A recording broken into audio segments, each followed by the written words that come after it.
we started off playing rock music, both of us.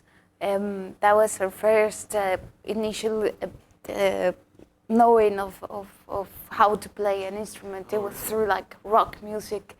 And when I was, since I was very, very young, at my house, my mom got a great music collection with a very diverse and wide range of different genres in music. So I was exposed to all this crazy music that I loved, you know? And it was the same in Rodrigo's family. So when we discovered rock music and specifically thrash metal, which for me was Master of Puppets album, it was like, I love it, you know, I want to play that. So we integrate that to all the music that we had before. And then we started to play in this metal band called Tierra Ácida. And then we have this mindset of becoming a rock star. And we were putting so much energy into getting photos and getting exposed and trying to get the festivals and trying to get in Mexico, like in the underground scene for metal bands. And it was very difficult. And so we ended up very frustrated and we quit the band and we said, stop the bullshit, so we better play guitar and we focus more into the music and become a musician rather than trying to be a rock star, which is very sort of a limited and that mindset. So we ended up that, and we went to the beach with these acoustic guitars, and we started to play all these new music for us to play. Not that it wasn't the first time for us to listen to bossa novas or anything like that, but it was the first time we actually played them. So we used our ears, as we are not classical trained or academically trained at all. So we just pure rock and roll. So we had to use our ears and listen to these albums and just copy whatever we found the way we could, you know. So and that's what we did. And eventually we went to Europe, and it's a long story. It is important to mention for us, and especially for flamenco music lover, that we do not play flamenco. As you know, in Spain, people they're very purist about their art. It is almost like a religion, flamenco. You know, those ethnic, very. So we love flamenco, and flamenco was one of those music we were exposed in our childhood. So for me, it was like the rhythmics in those flamenco guitars gave me that sort of the feeling that you can do a lot of the rhythms, not necessarily playing flamenco music, but rock music. So I was trying to figure out how a flamenco player would do, but I went completely other way. And I just started to practice what I thought it was some sort of flamenco rhythm, but it wasn't. And then we end up living in Ireland. And then in Ireland, you have all this traditional Irish music, and you got this drum is called barón, which originally back in the day, it was played with a hand, like this. And then eventually it changed for a stick. So my technique goes more to barón technique in the right hand. And even when we lived in Ireland, it was like, you should try to play the barón. You play but it is true. And then because we play with Irish musicians also, we jam, and we played with a great Irish barón player. I was like, eventually just learning all those movements, and I think it is more into Irish music, flamenco music.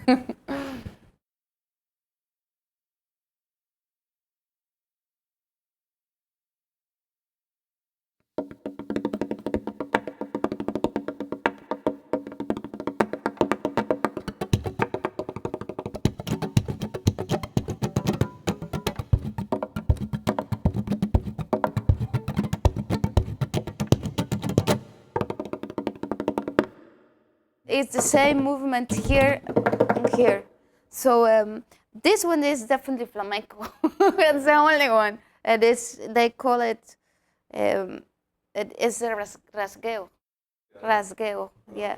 So it goes middle and ring finger goes down, thumb goes down, and thumb goes up. So it is a triple in just one time.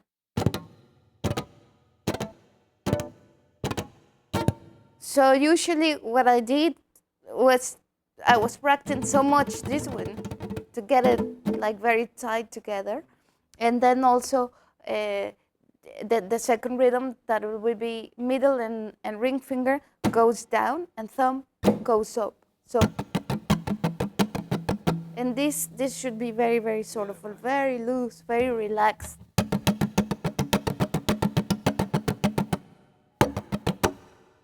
It needs to be very loose.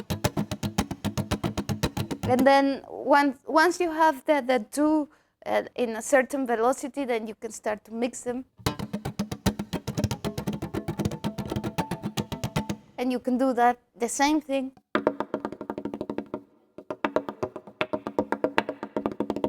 It'll be the same movement, yeah. What's actually hitting the guitar? The nails. The nails.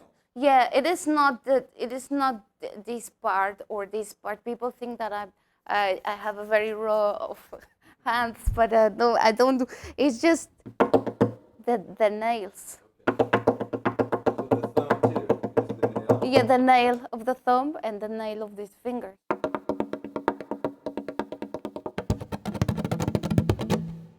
It took a long time. Yeah, it is a matter of being very obsessive and practice for as much as you want, really. And if you really want to get it, you have to invest a couple of hours a day.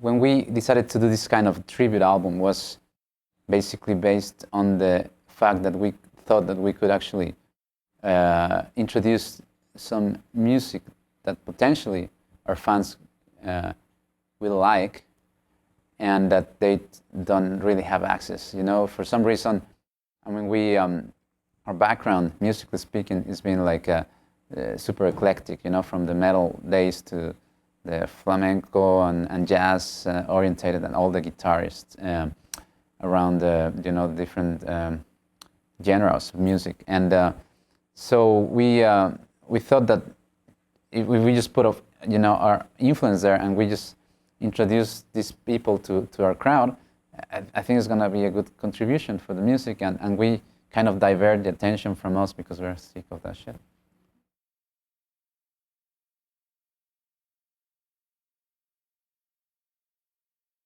Jimi Hendrix, I believe, has influenced every guitarist around the world from different generations, and we grew, both of us, listen indirectly to his music through my older brothers, through her family, your auntie and your mom and all that. So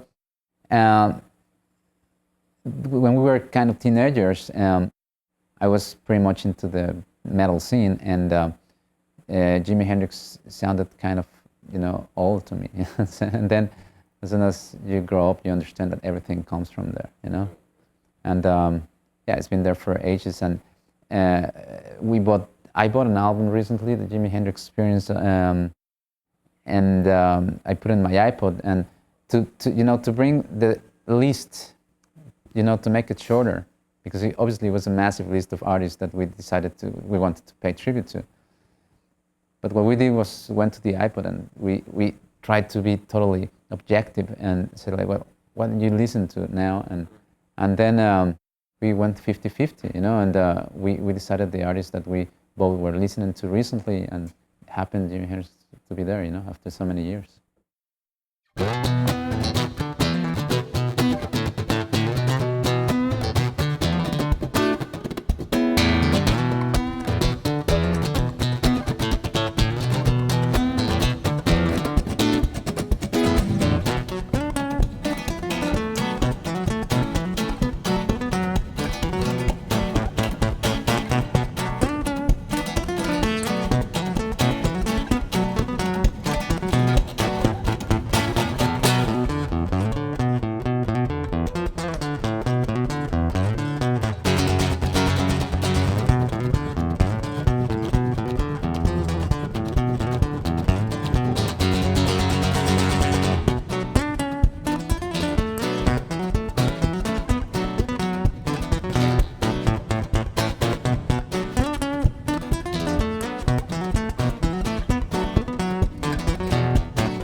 Now it's low.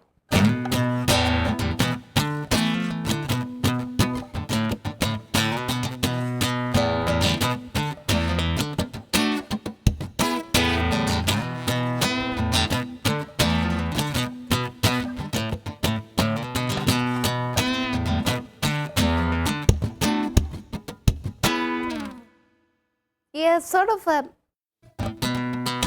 No, I really do. It'll be the same sort of thing. So in the middle, yeah. This riff you can play it with the pick, but you wouldn't have the so.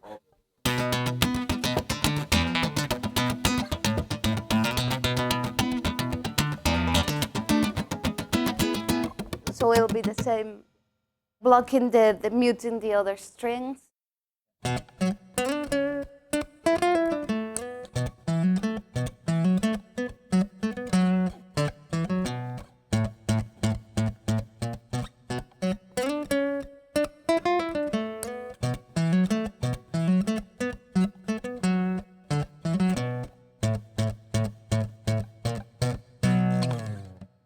This one is different because you hit the guitar, so you can do it here or here.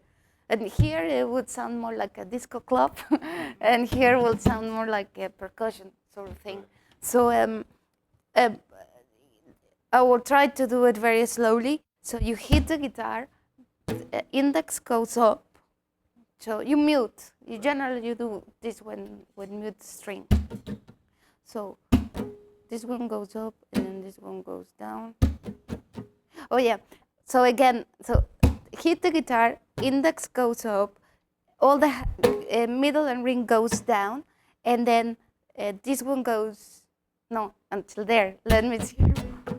And then a thumb goes up. So hit, index up, middle ring goes down, and thumb goes up.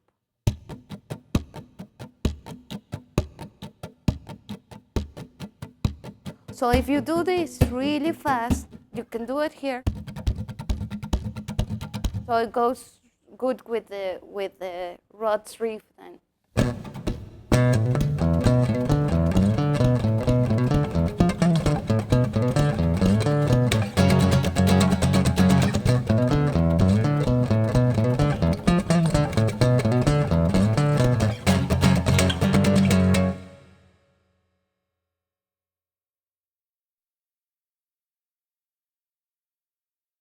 Well, we just both were super fans.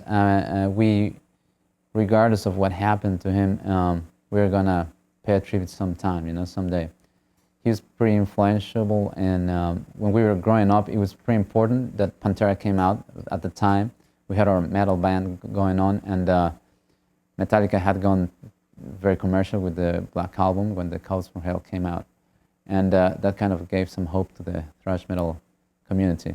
And it was a good time. It was the Rust in Peace Megadeth album coming out, and it was like pretty guitar-y orientated, as normally that kind of music is. And so Dimebag was very important because he actually came up with stuff that nobody used to do. You know what I'm saying? Like, and to come up with stuff like in the early 90s, after so many years, that's something new that a lot of people, it was incredible. And now I met a lot of musicians that did meet him. I don't know, did you meet him? No?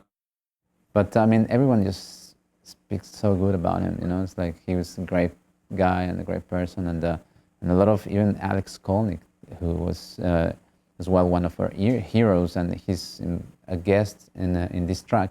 He was very excited of doing it because of the same reason, and he had met him a few times before, and he said like he's a sweet guy, and he was a sweet guy, and he was very excited, and yeah, I mean, I think that's a little contribution to to give him thanks, for all the inspiration we got. When he came to our studio, and he asked us, please tell me what to do. I don't know. He didn't listen to the track till 5 minutes before he recorded it. So we said, okay, well, let's sit down a little bit. And personally, me and Rodrigo, since very, very young, we loved Alex Kolnick solos. In Testament, we thought it was just outstanding musician, and the solos compared to other metal bands. So it was definitely, and one of our favorite solos was from that album, Testament, Souls of Black, the Souls of Black track. And we said, we like that specific, so if you can add something like that. He didn't even remember, like, at all. We had to up to YouTube, and then he listened back, and it was like, yeah, he didn't have a clue. And then we said, and we also want some of the Dimebag, like, all these fucking crazy things, and he was okay. So we let him kind of work out with the music, like 5 minutes, and they were like, are you ready? And then Rodrigo produced the album, so he was serious with Alex, and at the end, I think he did an amazing solo, So he did an amazing solo, and before he recorded, we said we invoke Dimebag spirit. So and I think he portrayed it, and we're so happy with that track, actually.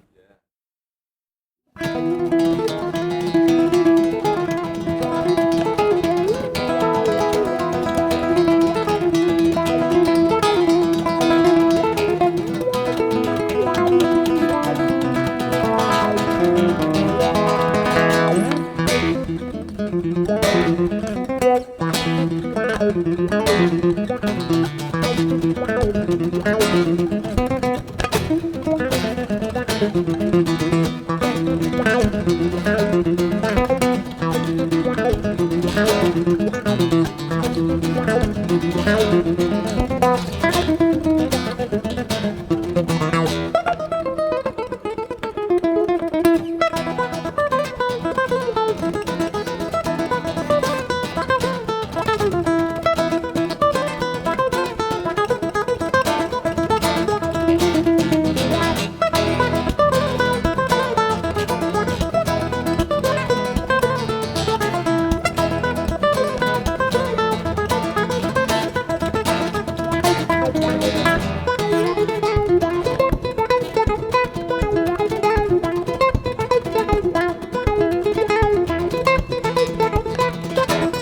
So the first part is,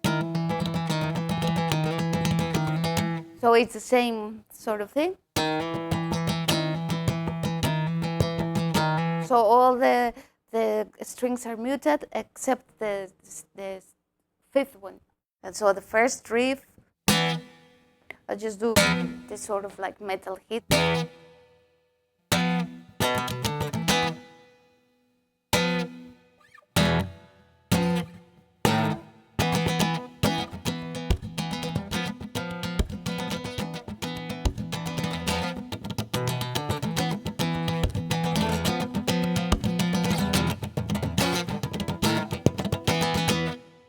And then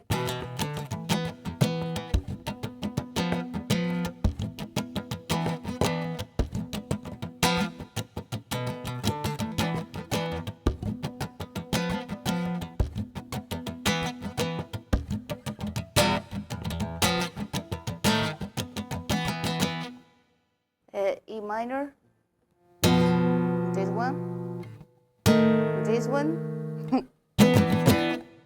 This is something that I do a lot as well, which they're like, we call it arpeggios, but always go down, down, up, right? I learned that from my friend, Aldimiola. I can say that now, actually, it's true. Anyway, that is true.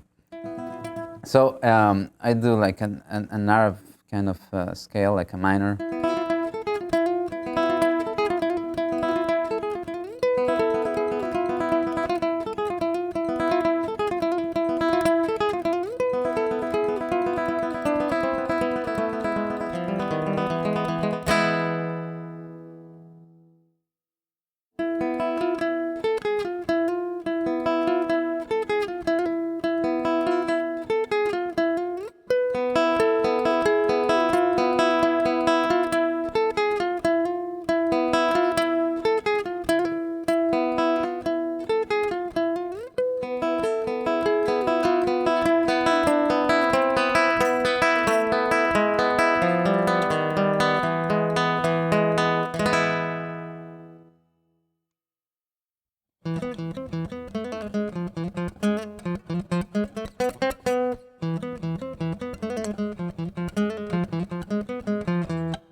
Then I do kind of the same thing that I was talking about before, using the string opener